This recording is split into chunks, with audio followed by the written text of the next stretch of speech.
Good morning, everybody, and welcome to today's Library Adventures Live. My name's Nicola, and I'm one of the librarians for Kirklees Libraries. And I'm really excited to be hosting today's session. Library Adventures Live are on every week on a Tuesday at 11 o'clock. And if you've missed the others, don't worry, you can catch up with them on our website. And here's our website address, which is there. So if you go to that website, you can catch up with all the other Library Adventures Live that we've done. Okay. I really recommend you watch them as we've had so many brilliant authors who've come to talk about their fantastic books. And I have another super author today. I'm really thrilled to welcome the author of this book. And it's called The Beast and the Bethany. Can you see it? And actually, I think the beast has actually eaten a bit of the book off there. Look, it's had the corner of that book. Ooh. So the author of the book is called Jack Meggitt-Phillips, and I'm really happy to introduce him. Good morning, Jack. Good morning. How are you? Okay, fine, thank you. Okay, so don't forget, if you've got any questions for Jack, please type them into the live feed on Twitter, YouTube and Facebook, and I'll ask Jack them as we're going through the session. Okay, so over to you, Jack. Okay, well, thank you very much. Well, yes, my name is Jack Meggitt-Phillips, and my book's called The Beast and the Bethany. It's about a young 500-year-old, a carnivorous beast, and a child who's going to be eaten. It's illustrated by the wonderful Isabel Falath. Reviewers have described it as dreadful, ghastly, and way too murderous for a children's book. On the plus side, my mummy absolutely loves it. Or at least she says she will, just, as soon as she's read it. Anyway, this is the first chapter of The Beast and the Bethany, where something very, very wrong takes place. Chapter 1. The Purple Parrot. Ebenezer Tweezer was a terrible man with a wonderful life. And at the time when this story begins, Ebenezer was about to do an especially terrible thing. All Ebenezer did at first was walk into a bird shop. "Hello, Mr. Tweezer," said the large, pleasant bird keeper. "How can I help?" "And good day to you," said Ebenezer. "I've come to pick up the Wintlorian purple-breasted parrot." "Oh, yeah, of course, this is a special one. Remember now." The bird keeper brought out the sleeping bird. "Less than 20 of them left in the whole world. You ain't the sort of person to lose him, are you?" "I won't do that," said Ebenezer. "You don't get many of these round no more. Took me a long time to track one down." These sorts of birds, they love an audience. "You ain't that sort of person what's going to keep it hidden away, are you?" "I won't do that," said Ebenezer. "These sorts of birds, they need a lot of care and attention. You ain't gonna treat it bad, are you?" "Of course not," answered Ebenezer in a high and shaky voice. The bird keeper knew and loved each one of his birds, from the aquatic warblers to the yellow-legged seagulls, and he did not want to see any of them go to a bad home. He took a long, hard stare at Ebenezer. Ebenezer gulped. "I know exactly what sort of person you are," said the bird keeper, after a second or two of staring. "You're a great bird owner. I can see it in your face." Ebenezer smiled with relief and handed over the money. He bid farewell and left with the caged and sleeping parrot. He climbed into his car and started the short drive back to his house. Just as he was parking, the parrot woke up with a large yawn.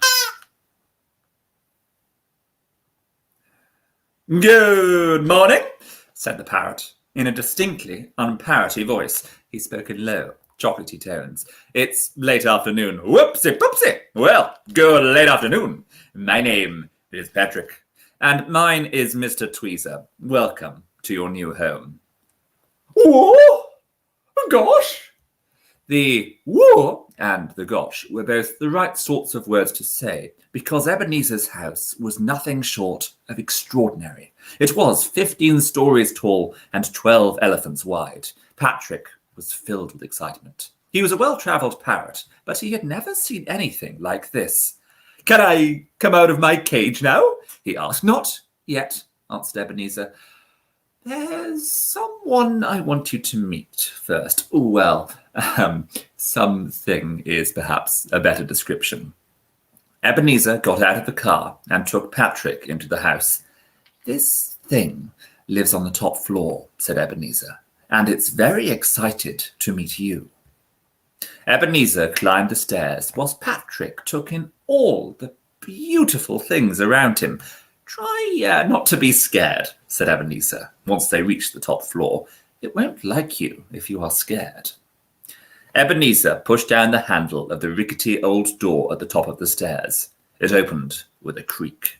He switched on the light. The room was not like the rest of the house at all. It was damp and smelled strongly of boiled cabbage. It was bare, save for a set of red velvet curtains at the end of the room. Ebenezer drew the curtains open and revealed the beast. The beast was a big blob of grey with 3 black eyes, 2 black tongues, and a large, dribbling mouth. After taking a moment to compose himself, Patrick said, "Good morning. My name is Patrick." "It's late afternoon." The beast's voice was soft and slithery, like a snake made of feathers. "I want you to sing." "What would you like me to sing?" "Sing a song about me," demanded the beast. Patrick paused for a moment. Then he began to sing. "The beast has the finest house in the land. It's so tall and long and terribly grand. Even the queen with her palace so wide cannot compete with where the beast resides." Ebenezer was impressed. The tune was pleasing to hear, and the lyrics seemed to make the beast happy. "The beast has a face so useful and round, with 3 eyes to make sure lost things are found, and 2 tongues for licking all it can find. The beast is quite clearly a one of a kind." Patrick stopped singing. He said he was sorry that it was such a short song, and that he would be able to sing something a little longer once he got to know the beast better. The beast smiled. The smile was wet with dribble. "That was beautiful. Tell me, are there many little birdies like you?" "Oh, gosh, no. There are only 20 of us left in the whole world." Patrick's eyes filled with purple tears. "How many beasts like you are there?" "I'm the only one. The last survivor." The beast smiled as it said this. "It's good that you're rare. I like rare things. Come a little closer so that I can see you better, birdie." Ebenezer picked up the cage and brought Patrick closer to the beast's 3 black, blinking eyes. "Closer." Ebenezer dragged the cage so that it was 3 footsteps from the beast. "Even closer." Ebenezer brought the cage that was right in front of the beast's large, dribbling mouth. The smell of boiled cabbage was now eye-wateringly strong. "Can you see me now?" asked Patrick, a little nervously. Oh, I could see you fine the whole time," said the beast. It licked its dribbling mouth with its 2 black tongues. Then why did you need me to come closer?" Now, I am rather sorry to say that this was the last question that Patrick ever asked. Poor Patrick, and I'm sorry to say that Patrick is not the only victim of the beast. You see, Ebenezer and the beast have been a terrible team for about 500 years, and over that time, Ebenezer has brought the beast all manner of things to eat. Let me show you what I mean by playing a quick game with you. Now, in order for this game to work, I'm going to need to pull up some rather beastly slides, so warn your eyes, they're going to see some truly horrible things. Share screen.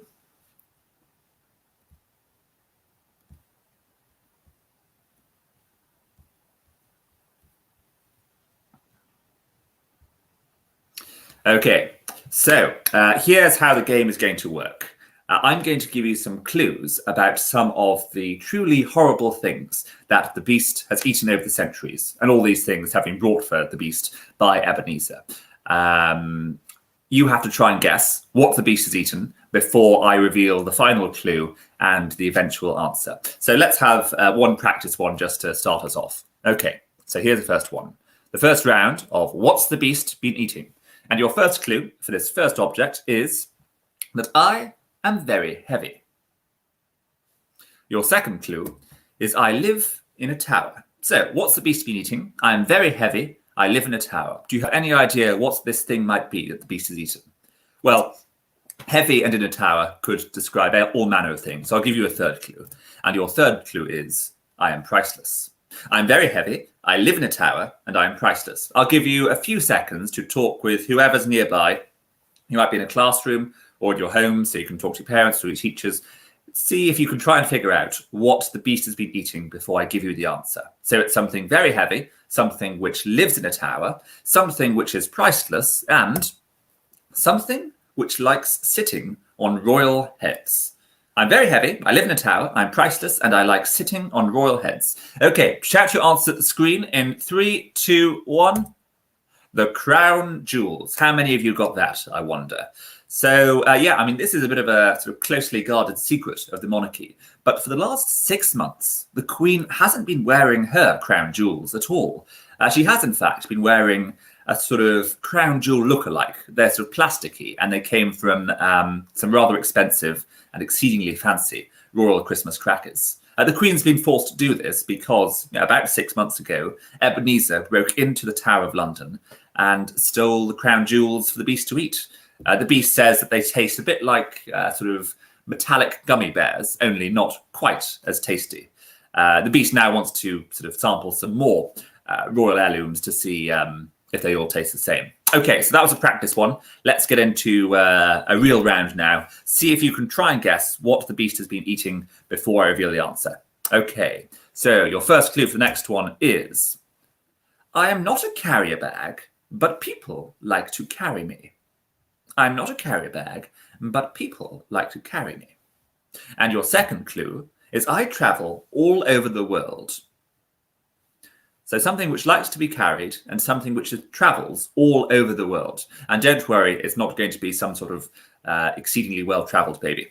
Okay, the third clue you've got is I only like to show myself every 4 years. So something which likes to be carried, something which travels all over the world, and something which you only see every 4 years. Again, I'm going to give you a few seconds to confer with the people nearby to see if together you can figure out what this thing that the beast has been eating. Okay, your conferring time is over. So I'm not a carrier bag. I travel all over the world. I only like to show myself every 4 years. And one final clue is recently I've been to Athens, Beijing, and London. You'll see me next in Tokyo. That's recently I've been to Athens, Beijing, and London. You'll see me next in Tokyo. So the beast has already eaten the crown jewels. What has it eaten in this clue? So something which likes to be carried, which travels very far. And the two real giveaway clues are the fact that this thing only shows itself every 4 years and that you'll next see them in Tokyo. Okay, shout your answers at the screen in 3, 2, 1.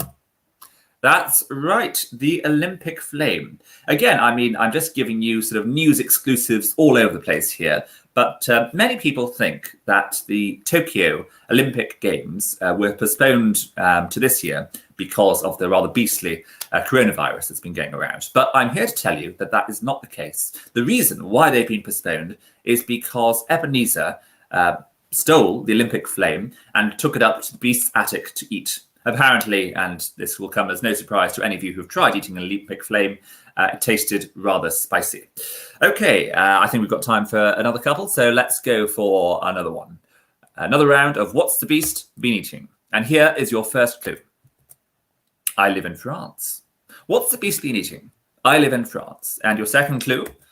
I am over 500 years old and I have no wrinkles. Now, certain of you who might be fans of The Beast and the Bethany might be thinking, oh, this is definitely Ebenezer Tweezer and he's relocated to Paris for the time being. But no, it's not Ebenezer Tweezer, but this thing is 500 years old and has no wrinkles. Your third clue is, I am kept in a bulletproof glass case because people want to steal me.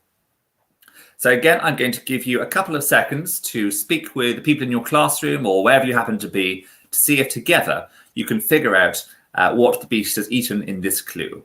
So, I live in France, I'm over 500 years old and I have no wrinkles, and I am kept in a bulletproof glass case because people want to steal me. And your fourth and final clue is that I was painted by an Italian. Okay, I want you to shout your answers at the screen in 3, 2, 1. The Mona Lisa. Congratulations to any of you who got that right. You clearly got wonderful artistic knowledge. So, yeah, I mean, as the clues revealed, the Mona Lisa has been sort of kidnapped a couple of times, the painting anyway. And as a result, the Louvre, which is the museum where the Mona Lisa has been held up until recently, has a sort of bulletproof glass case to stop people from stealing it.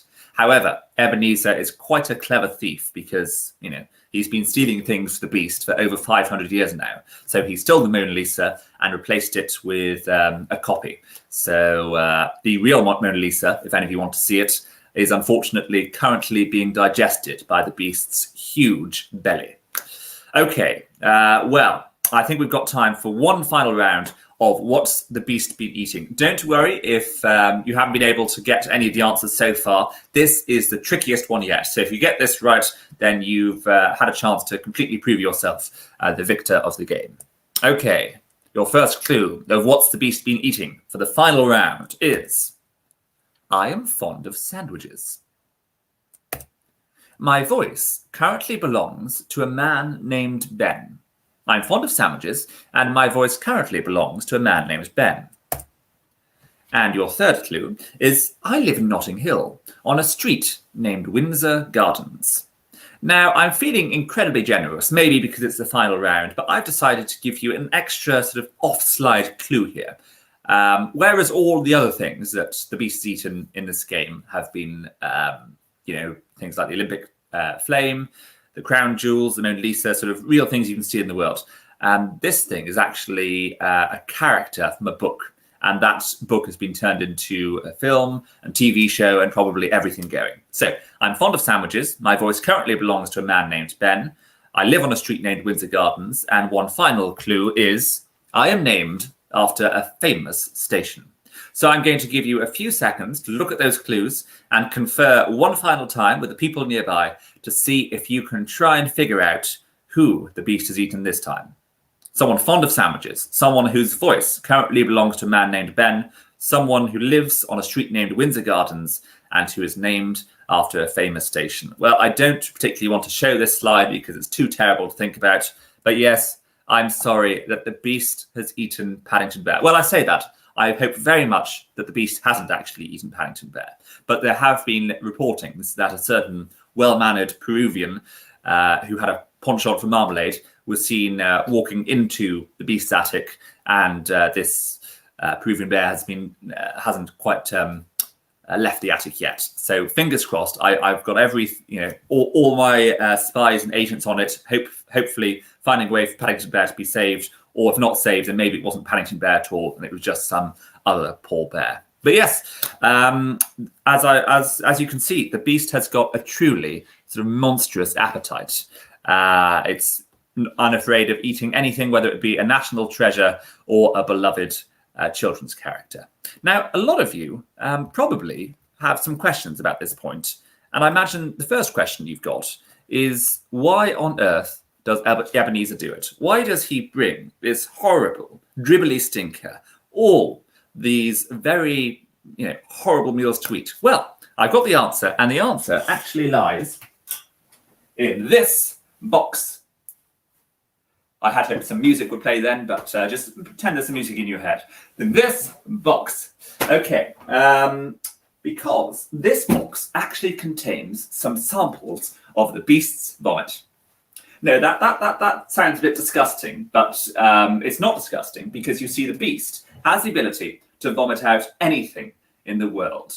It could vomit out the cure to world peace. It could spit out a song groovy enough to get the whole world dancing. And as a result of this, Ebenezer has everything he could possibly want.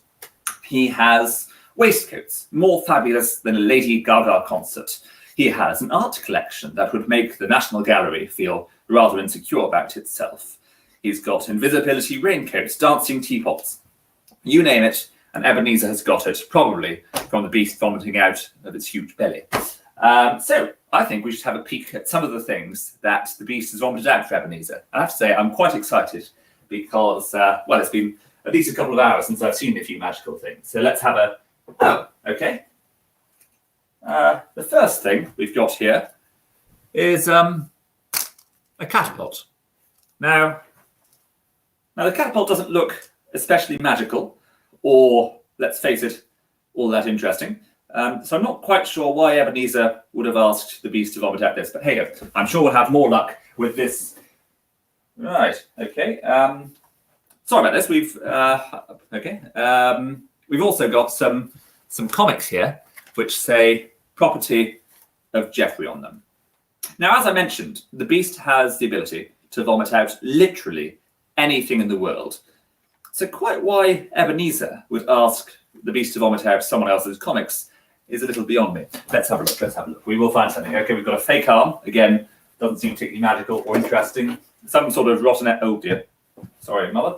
Oh my goodness, we've got some sort of fake dog poop. I mean, I'm so sorry about this. This looks like...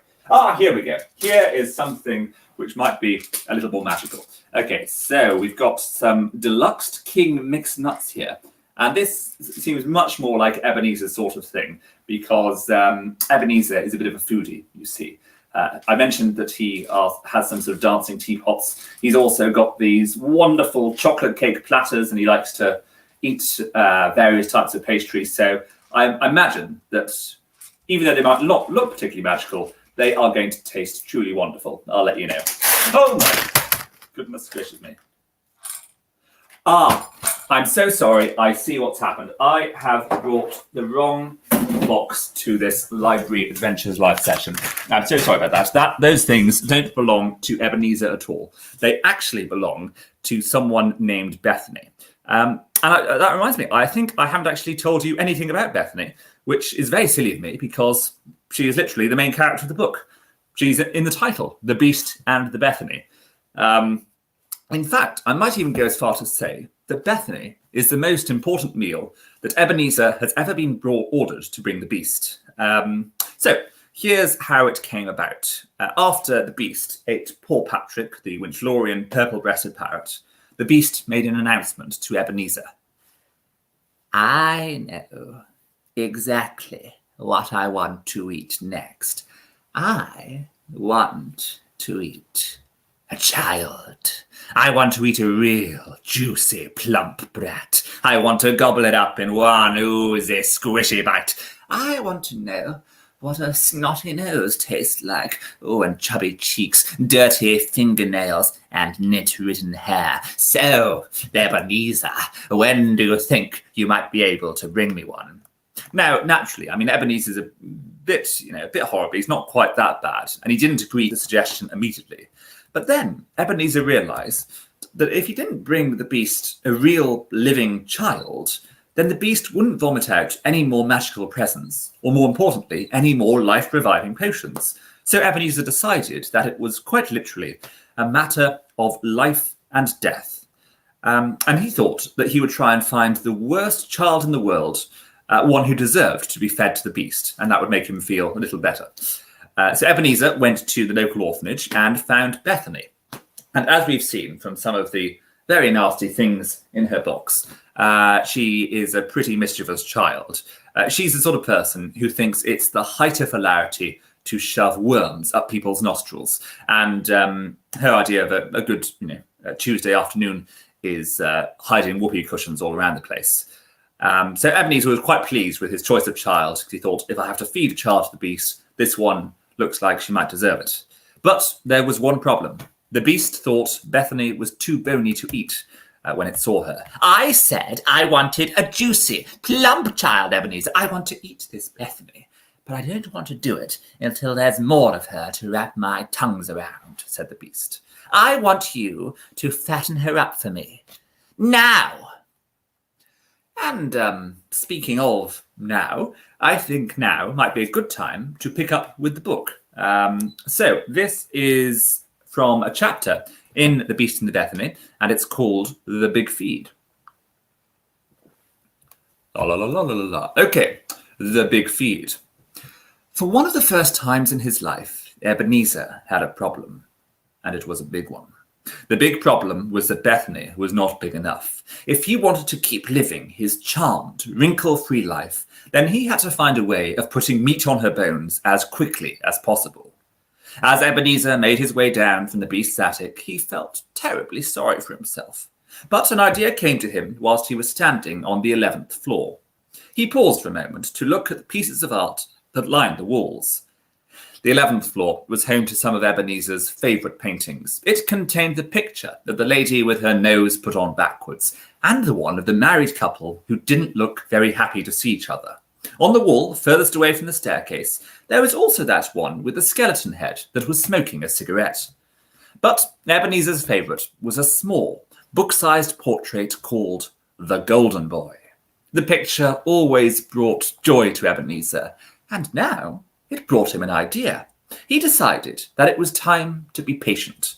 The golden boy, with his happy smile and sparkling eyes, seemed to be telling Ebenezer that it was all going to be all right. He seemed to be saying, "Don't worry, you handsome devil. You can last 3 days with this wretched child." Ebenezer nodded in agreement with the picture. "Yes," he said, "yes, I am a handsome devil, and yes, I can do it after all. What's 3 days in the life of a 500-year-old anyway?" Ebenezer continued his descent, now far happier than he was before. As he made his way down the remaining flights of stairs, he saw that Bethany had been into every bedroom she could find and had made a mess in each one. She had defeathered pillows, she had thrown clothes out of wardrobes and cupboards, and she had left muddy shoe marks on all the carpets. Ebenezer should have been trembling with fury. But he wasn't. The memory of the golden boy calmed him and let him shrug off the mess as if it was nothing more than a speck of dirt. He strolled into the kitchen to find Bethany waiting for him at the dining table with a grin upon her face. She was happy to see him because it offered her a new opportunity to make mischief. "You finished with beastly Stinky Breath then?" she asked. "Soon, Stinky Breath will be finished with you," mumbled Ebenezer. "Eh?" Bethany paused to pick her nose. "Anyway, I'm hungry." "So is Stinky Breath." "Well, shut up and cook us some grub then." Ebenezer considered chucking Bethany into the oven, roasting her for 45 to 50 minutes, and then serving her in a bowl for the beast. Instead, he decided to remain patient. For grub, Ebenezer served 8 slices of cold roast beef and a turnip soufflé. Bethany picked up the plate and threw it against the wall. "No, not that!" Bethany shouted the same thing when Ebenezer brought her out cannelloni, a lobster jacket potato, and a bowl of cauliflower dumplings. In order to save himself from any further embarrassment, Ebenezer asked Bethany to give him a clue about what she wanted to eat. "I want chocolate cake and ice cream and treacle toffee sauce." Bethany smiled and waited to be told she couldn't eat such unhealthy things. But Ebenezer didn't show any crossness at all. He simply opened one of the pudding fridges and brought out everything that she wanted. Bethany was a little bit disappointed. She'd been looking forward to making Ebenezer angry. She tried again. "I want a big slice. Massive, actually." "Oh, that's fine by me." Ebenezer's relaxed attitude irritated Bethany. She wolfed down the first slice of cake and demanded another one. "This time I want it to be even bigger," she said. And so Ebenezer cut another slice, an even bigger one. He served it with a larger dollop of vanilla ice cream and squirted a more substantial squirt of treacle toffee sauce on top. This made Bethany suspicious. "I know what you're doing. You're trying to trick me," she said after she finished her second slice. "You're trying to make me think that you don't care. Well, it won't work. I'm not going to let you in, and I'm never, ever going to stop wanting cake. Give me another one." Ebenezer cut her another one. It quickly disappeared down Bethany's throat. "Another one." "Another one." Hold on, I'll have to fetch more cake," said Ebenezer. He was thrilled that Bethany was eating so much food because it made his job a lot easier. At this rate, she would be the size of a small cottage by midnight. Sadly for Ebenezer, Bethany's stomach made a noise. And the noise it made was not a happy one. It was the sort of noise which a stomach makes after it's been forced to digest a whole chocolate cake within the space of 5 minutes. "Oh, no, like literally, actually, no," shouted Bethany, as Ebenezer started to cut a fresh slice from the new cake. "Please, no." "I thought you said that you were never, ever going to stop wanting to eat cake," said Ebenezer. He finished cutting the slice. He plopped half a tub of ice cream next to it and squirted the rest of the toffee sauce on top. "You're not going to let me win, are you, Bethany?" In response to the challenge, Bethany picked up her cake fork. With a shaking hand, she helped herself to a forkful and lifted it up to her face. She frowned with concentration as she tried to open her mouth. "Come on then, get on with it," said Ebenezer after a few seconds. "Or are you going to admit defeat already?" Bethany screwed her eyes shut and shoved the cake in her mouth. The cake, oozing with sickly sweetness, slithered slowly down her throat. "Oh!" Bethany clutched her stomach as it made another high-pitched groan. "I can't do it! I can't eat anymore!" Ebenezer didn't know how to feel. He was disappointed that Bethany had stopped eating. However, he was also delighted to have beaten her at something. "You are a weakling," he said to her. "I'm going to leave the cake here, so you remember just how pathetic you are." Ebenezer walked out of the kitchen, put on his third best coat, and headed towards the door. "What are you doing?" Bethany shouted after him. "Going to the movies. There's a new superhero one out." "I like movies," she said. "Oh, do you? Oh, how very interesting. It's a shame, though, because I don't actually go to the movies with weaklings." Ebenezer slammed the door on his way out. It felt good to give Bethany a taste of her own medicine. Now, there is a little bit more of that scene, which I thought I'd read to you in a bit. And I've also got a little creative writing task for you all. But before that, I thought it might be a good time to answer any questions that you might have. So if Nicola wants to come back and be the question master, that would be wonderful. Hello, Jack. Hello. Hello. Yes, we've got some questions. So here we go. This is first one. What was your favourite book when you were at school? Oh, I think it probably has to be A Series of Unfortunate Events. All those books were phenomenal. I remember, I'm at home at the moment, I remember actually reading the first one, The Bad Beginning, here while the sort of sun was in the sky. I was feeling bored. I thought, well, I might as well give reading a go. And then when I looked back up, it was sort of nighttime, and I was just so engrossed by the book. It was probably my first proper reading experience where, you just get completely transported. So probably those. That would be the sort of the noble answer and probably the right one. But I also had a soft spot for one called The Day My Bum Went Psycho, which is a children's book about bottoms revolting. Okay. It's a bit like 1984, but for children and slightly more farting and all that sort of thing. Right. Okay. There's one here. Did you always want to be an author? Well, I think it probably started when I was about 10 years old or something. There was a creative writing competition at school, and I got very excited doing all the writing for it. It was I was thinking, I think this is fantastic. I think I managed to sort of squeeze a plot which should have taken probably 30,000 words into 300 words. And as a result, it was pretty terrible. And the judges agreed. They didn't think it was very good either. But I so much enjoyed the process of writing, I sort of kept trying to do it every day if possible. And since then, and slowly my writing became slightly less terrible. But, okay. There we go. How did you choose the names of your characters? I don't think I'll Ebenezer Tweezer. I was very, very proud when that one I came up with that, and I think I should have just the first line of the book is Ebenezer Tweezer, and it goes on, and I think really the book is downhill as soon as you've heard his name. But I was walking past a street which was called Tweezer's Alley in London. I thought, I've never heard the name Tweezer before. Unless it has something to do with eyebrows. And then I thought, well, if there's a man called Tweezer, his first name would have to be Ebenezer. And then that sort of, in a funny way, opened up the whole character, because if you've got a name like Ebenezer Tweezer, he's naturally going to be quite fancy, quite fussy, a twinge of evil to him. So yeah, often the names pop up, and then I write characters to go with whatever names have come sort of with them. Yeah, brilliant. Okay. Right, we've got, will you be writing more books? Well, yes, I think I can say this. Yes, it's so there will be a sequel to The Beast and the Bethany coming this year. So I've just sort of finished, I think, roughly the last draft of that, and then yes, fantastic. That'll be more Japanese and tweezer stuff after that. Yes.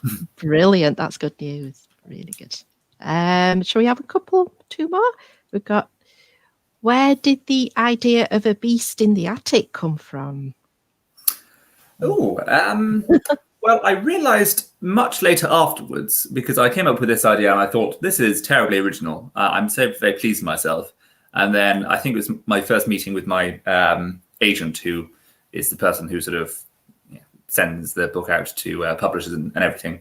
And she said, oh, this is a great new take on Dorian Gray. I thought, oh, yes, I suppose it is. So, yeah, but originally I thought it would be quite amusing to have this really beautiful house which has everything you could want in it, sort of roller skates, alleys, some sort of swimming pool on the 9th floor, that sort of thing. But it's all sort of funded by something horrible and disgusting, which is in the attic. And I felt it worked better. I was originally wondering whether to go for the attic or the basement. I thought the attic somehow worked better because it's further away from everything and all the beauty. Whereas if it's in the basement, you sort of feel it's always underneath you and always there.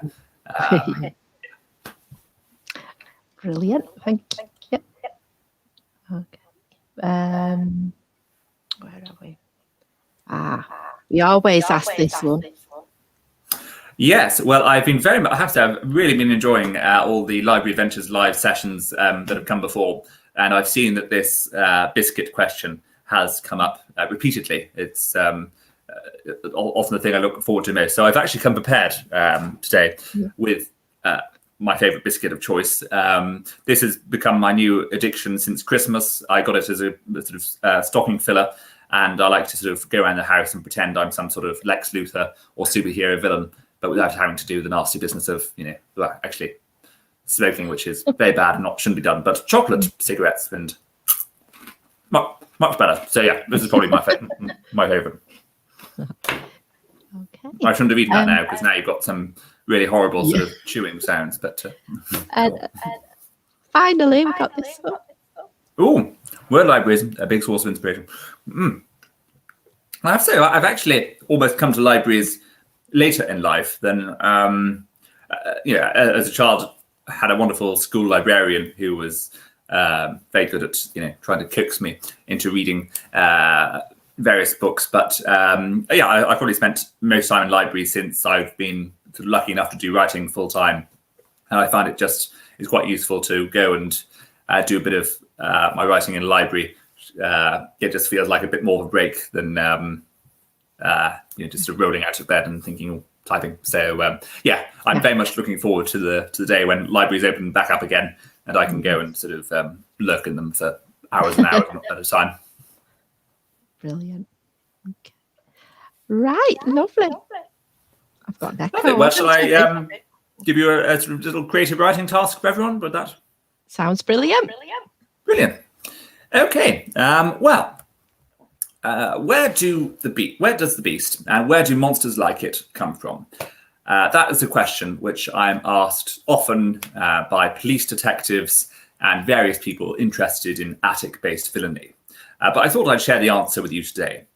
The beast and creatures like it all come from the minds of authors, writers, painters, poets, and any child with a curious imagination. Now, at some point after this Library Adventures Live session, I want you to go away and create a monster. And in order to do this, you will need 4 vital ingredients. You will need a pen, a piece of paper, a horrible imagination, and a happy memory. So for starters, we're going to use the happy memory. I want you to go to your happy place. Close your eyes, take a few deep breaths. You can even say om a lot. I hear that helps. But I want you to really transport yourself. Your happy place could be anywhere. It could be your bedroom. It could be your favorite restaurant. It could be somewhere imaginary, like some sort of imaginary beach at the far-flung edge of the world. If you're the sort of person who enjoys sort of video games or TV shows, then perhaps your happy place might involve you living in the world of your favorite game or characters. There are no judgments here. Whatever would make you happiest, I want you to go to that place and write about it. More than that, I want you to write every detail of your happy place down. Describe it as clearly as possible. What does it look like? What are you doing in your happy place? Who else is there? What sounds can you hear? What sort of clothes would people be wearing? I'm even a bit gross, and I want to know, what does your happy place smell like? Once you've written a dazzling few paragraphs of that, I want you to come up with a monster who would absolutely ruin your happy place. For instance, if your happy place is somewhere like mine, which is reading a book, snuggled up in bed, then maybe your monster loves ruining the fun by eating your books. If your happy place is on the beach, then maybe your monster lives under the sand and tries drowning you in the sea whenever your parents aren't looking. And you get bonus points because this is a Library Adventures live session. If your happy place is in a library, then what if your monster is some sort of book-throwing creature or some sort of horrible farting creature who could ruin the atmosphere of any bit of tranquility or any place you happen to be sitting? I want you to try and think up as much as you can about your monster, what they look like, what they sound like, where they live. Write down some words and sentences to describe them. And once you're done, you could even draw a picture of your monster and then try and think, if your monster was let loose in your happy place, what would happen? And hopefully some sort of story might come from that. That's a task for after this library adventure. But before then, I think let's return one final time to The Beast and the Bethany and see how Ebenezer and Bethany are getting on. So just to remind you, so when we last left them, Ebenezer has just humiliated Bethany by showing her that she's only capable of eating one chocolate cake within the space of 5 minutes, and he's just headed off to the cinema without her. Okay. The movie was a boring one, filled with various flying people who kept shouting at each other. Ebenezer was also irritated by the people in front of him who laughed loudly at every bad joke that the flying people made. He was feeling grumpy when he came back to the house, but his mood soon perked up when he noticed that there was no sign of Bethany. Clearly, she had put herself to bed. Ebenezer's mood was further improved when he noticed that all the cake had disappeared from the kitchen. He was delighted by the thought that Bethany had eaten it all. Surely, if she had eaten 2 huge chocolate cakes, then surely she must be big enough for the beast to eat by now. Ebenezer couldn't contain his curiosity. He had to see Bethany and find out what she looked like. He jumped up the stairs, taking 2 at a time, and headed to Bethany's room. Ebenezer peeked inside and found Bethany lying like a starfish on the bed. She was snoring, and her fingers were covered in cake. Ebenezer crept into the room to take a closer look. He was disappointed by what he found, because Bethany didn't look any bigger than she had been before he went to the movies. It was also very strange. There was lots of chocolate cake on her hands, but there were hardly any signs of it around her mouth. He wondered how this had happened. Ebenezer crept back out of the room. His bedroom was located on the 14th floor, so he headed upstairs. As he was walking, he noticed that there was something strange about the pictures and antiques which lined the walls. He stopped to take a closer look at one and gasped in horror. Oh no, he said as he realized why there was so much chocolate on Bethany's fingers and yet none of it around her mouth. It was because Bethany hadn't eaten the second cake. She had used it to doodle all over Ebenezer's paintings and antiques. Ebenezer ran up to the 11th floor to see what she had done to his favorites. It was worse than he had expected. Bethany had smeared a pair of chocolate icing spectacles onto the woman with the backward nose, and she had drawn ice cream smiles onto the faces of the married couple so that they now looked quite happy to see each other. She had also given a crazy treacle toffee sauce hairdo to the cigarette-smoking skeleton. Ebenezer ran over to his precious picture of the golden boy. He fell to his knees. "No! What has she done to you?" he sobbed. Bethany had turned the golden boy's hair black by smearing cake into the picture. She had also added a treacle toffee sauce moustache to his lips, so that he now looked ridiculous instead of beautiful. Underneath the picture, spelled out in chocolate capital letters, Bethany had left a message. "Dear Ebenezer, you should have taken me to the movies. Lots of love, Weakling." Well, thank you so much to Nicola and for everyone having me for this Library Adventures live session. Thank you very much for tuning in, and I hope it goes well. Oh, thank you, Jack. That was absolutely brilliant. Thank you so much. I'm just going to bring Olivia on now because I've got a bit of an echo, I think. So, okay, just there we go. And so, next week, thank you to Jack, first of all. Thank you, Jack. That was fantastic. And I must admit, I've not had a chance to read it now, so I'm going to read it. I'm going to read it to my two boys. I'm not going to let them have the fun of reading it on their own. I want to read it too. So we're going to have that as our bedtime story. As long as is it going to give us nightmares? Possibly. I'll let you know, Jack. Just to let you know, tomorrow we've actually got something a little bit different. We've got a LAL Plus, we're calling it. So it's an extra LAL that we just wanted to squeeze in because we ran out of Tuesdays. So tomorrow, I'm going to put this banner up. We've got Paul Harfleet joining us. Paul Harfleet has written and illustrated the book Pansy Boy. He's going to be coming along tomorrow to talk all about that book. And he's going to share a little bit of information about the Pansy Project, which led to the book. And he's going to be doing a very unusual draw along as well, which is actually based on birdsong. So it's going to be a little bit different from our normal ones. So it's going to be really fun. So you'll need a pencil and some paper, and then you can just be able to enjoy that session. Right. Well, thank you very much for joining us today. Thank you again, Jack. Oh, thank you very much for having me. And thank you, Jack. If you do write more in the future, we'll get you back on in the future for another one. Oh, that'd be great. Okay. Thanks, everybody, for watching, and we'll hopefully see you tomorrow for the session tomorrow. Okay. Bye for now. Bye. Bye.